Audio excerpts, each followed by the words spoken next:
remember that there's always a possibility, mainly because of the political environment. I don't think this is the case, by the way, but I just want to point it out to you.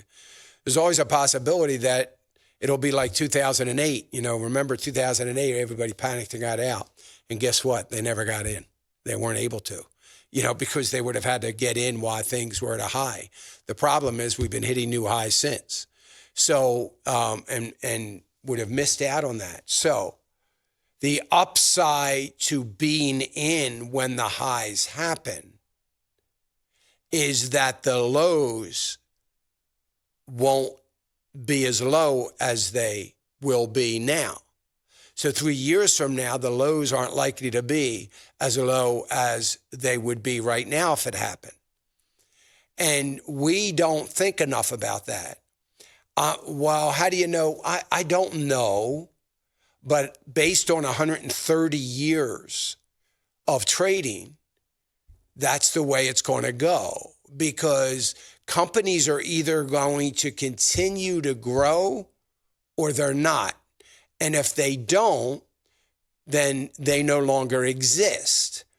And if you're investing in companies that are going to continue to grow, then the lows are going to be higher in 5 years than the lows are going to be today. And putting new lows in is a very good thing.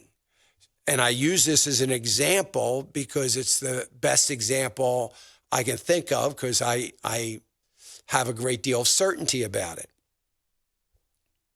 The odds of my IRA dropping off the cliff are slim to none. It's almost going to be impossible. Will I have positions in there that are going to drop 80%? Probably. But the overall dollar amount, the bottom line, is not. Because I have too many other things that aren't going to budge. And then I have other things that are actually going to go up when everything's dropping. So, and they're old. They're old. The odds of me reaching lows, things would have to be so bad that it's all irrelevant. Nobody cares anymore because we're in a deep, deep depression. So we're going to have to get to that point. And that's the advantage of getting in and staying in. That it's great when I hear people call in and get that now, because they're seeing it, they're living it. It's a neat thing. So there's also that too, because we're not going to time it. We're not going to get when the market crashes. We're not going to get to that.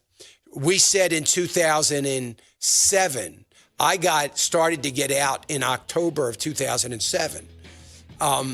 We said then that things were overvalued, and they were.